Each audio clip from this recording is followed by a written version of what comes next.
Fala galera, tudo certo com vocês? Mais um vídeo aqui no canal e hoje um dia muito especial porque a gente está dando início oficialmente à nossa cobertura da Copa. Vou falar um pouquinho do que aconteceu nesse primeiro dia, nos só 2 jogos que a gente teve, né? Nessa primeira data, a gente teve o confronto de abertura da Copa entre México e África do Sul e também tivemos agora à noite, estou gravando logo depois do jogo, Coreia do Sul e Tchequia, ou República Tcheca, como você preferir, que também foi muito legal. Foram 2 jogos muito bons e muito diferentes, né? Deu para perceber muito esse conflito de escolas. Escola asiática com a escola africana, com a escola europeia.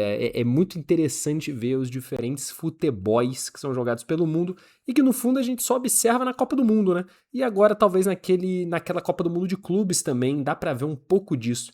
Só que é um pouco mais pasteurizado, eu acho, quando você tá falando de clubes.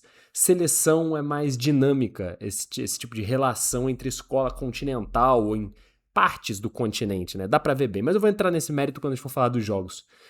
Então vamos lá, começando pelo jogo entre México e África do Sul, que primeiro foi uma festa muito legal, né? Foi o jogo de abertura da Copa. Essa que é uma Copa que tem 3 sedes, vão ter 3 aberturas, né? México, Estados Unidos e Canadá. Mas eu acho que a do México foi a verdadeira abertura da Copa. Foi o primeiro jogo e teve todo um show, todo um espetáculo, mas isso aí eu nem vi direito porque eu foco mais no futebol mesmo. Mas foi muito legal a vibe que tava passando toda a partida, né? E o jogo seguiu muito nessa toada. O México ele aproveitou muito do ímpeto da torcida. O Estádio Azteca, o fantástico Estádio Azteca, né? Tava absolutamente lotado e isso empurrou muito a seleção mexicana para ter um início muito forte. E tudo bem, é característico, né, de times da casa buscarem esse início muito forte para conseguirem o resultado, mas eu acho que isso de fato foi um diferencial para essa seleção mexicana, que não é tão boa assim, né? A seleção do México ela tem suas limitações técnicas, mas vai muito na base da vontade, na famosa querência. E a África do Sul meio que também, né? Só que sentiu claramente nessa partida, a África do Sul sentiu o clima no início do jogo e estava muito apavorada, tanto que o primeiro gol do México sai de um erro bizonho do zagueiro da África do Sul, que tenta dominar uma bola de costas e não consegue dominar e perde a bola na entrada da área, gol do México. Então isso reflete muito o estado de espírito que eu acho que a África do Sul entrou no jogo. E depois de tomar o gol, ela seguiu um pouco apavorada. É verdade que o México começou a cadenciar. Depois do 1-0, o México cadenciou mais o ímpeto ofensivo e a África do Sul teve algumas oportunidades de acelerar a bola, de tentar contra-ataques rápidos, de tentar com algum nível de fisicalidade e de velocidade alguma coisa no jogo. Mas realmente foi um nível muito abaixo. Eu esperava mais da seleção da África do Sul, mesmo achando que seria talvez eliminada já na fase de grupos de qualquer forma, eu esperava um pouco mais, mas não apresentaram. Foi nervosismo? Ou esse é o futebol que a seleção da África do Sul pode mostrar nessa Copa? Eu não sei.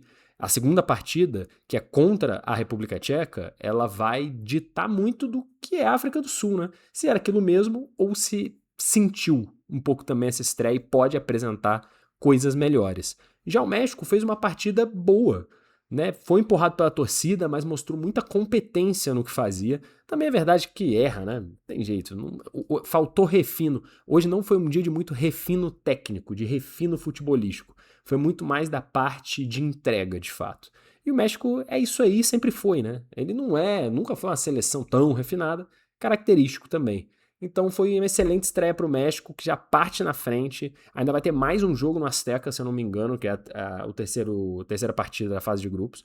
Então tá bem encaminhado, cara. Ainda mais pelo jogo entre Coreia e República Tcheca, que a República Tcheca mostrou um futebol paupérrimo, muito, muito fraco. O que deixa o México e a Coreia do Sul num estágio interessante para se classificar, sim, nesse grupo que deveria ser mais disputado. E eu não acho que vai ser tão disputado assim.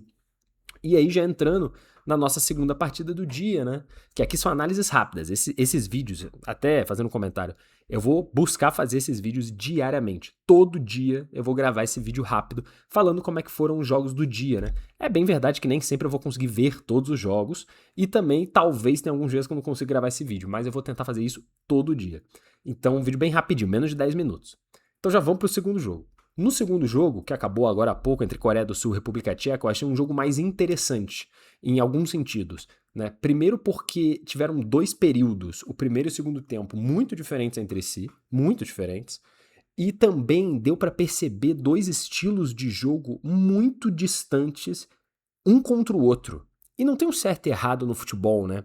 Então, a Tchequia entrou em campo para jogar um futebol mais truncado, um futebol físico, um futebol de bola aérea, muito jogador alto, muita fisicalidade, corpanzil, ficar esbarrando, é o famoso futebol do sair esbarrando, né? Esse é o futebol da Tchequia. E, na verdade, sempre foi. É um pouco característica do leste europeu, na verdade, né? Tem várias seleções do leste europeu que carregam essa mesma característica e rotineiramente apresentam um jogo um pouco mais feio, digamos. Né? Você tem uma diferença bem grande ali de seleções. Você tem a Sérvia, você tem Croácia, você tem Bósnia, você tem. Qual mais a gente pode falar? A própria Tchequia, a Áustria, a Polônia, a Ucrânia, até a Rússia, né? São seleções que normalmente apresentam um futebol um pouco mais durão, né? Um futebol um pouco mais duro, e isso também acaba. É um futebol um pouco mais feio, digamos assim. Só que muitas vezes é eficiente. Muitas vezes é eficiente. E já a Coreia do Sul, ela pratica um futebol completamente diferente disso. Ela tem um futebol leve, um futebol de muito passe, de muita conexão, de muito trabalho ali entre os atletas, muita movimentação e drible e muito pouca jogada física. Não tem contato. Os jogadores da Coreia, eles nunca buscam o contato. Eles buscam exatamente escapar do contato, que também tá certo, é um outro jeito de se jogar futebol. E isso, beleza, tem um desgaste muito grande fisicamente e pode levar a seleção coreana a sofrer contra as seleções mais poderosas, que são tecnicamente mais poderosas do que ela. Porque nesse jogo específico, a Coreia se sobressaiu tecnicamente. Era claramente o time melhor em campo. Desde o início do jogo, empilhava oportunidades, invadia a área da República Tcheca com alguma facilidade e acabou pecando muito nas tomadas de decisão, né? No fim das contas, tiveram muitas finalizações erradas, muitos últimos passes que não eram conectados. E se tivessem acertado tudo, poderia ter sido 3-0 no primeiro tempo, de tão bem que a Coreia jogou. Só que não conseguia completar as jogadas, esbarrando no limite técnico. Só que como é um time que joga abusando da técnica, contra times que são piores do que ele, tudo bem, porque eles vão errar e não serão tão punidos. Agora, quando a Coreia do Sul pegar um Brasil, pegar uma França, pegar uma Inglaterra, pegar um Portugal, eles vão jogar dessa forma, não vão conseguir concluir suas jogadas, e aí eles dão muito espaço. E como eles não jogam com capacidade física, eles vão ser superados de alguma forma e vão acabar perdendo o jogo. É mais ou menos o que aconteceu com a Coreia na Copa passada contra o Brasil. O time não era horroroso, mas foi goleado. Porque o enfrentamento técnico contra técnico, se você pega um time muito mais forte, fica difícil, fica bem difícil. Já a República Tcheca, ela talvez tenha mais dificuldade de jogar contra a Coreia, que é um time pior, mas tenha mais, como é que eu posso dizer isso? Mais oportunidade de vencer de uma seleção mais poderosa. Então, se a República Tcheca pega uma Holanda, sei lá, que joga com mais posse de bola e não sei o quê, esse jogo mais bruto da República Tcheca pode dar mais chance dela vencer da Holanda, por exemplo, do que a Coreia vencer da Holanda. Mas, enfim, coisas do futebol. Hoje, a Coreia do Sul conseguiu 3 pontos muito importantes, ainda mais considerando que esse grupo tem 4 times parelhos, teoricamente.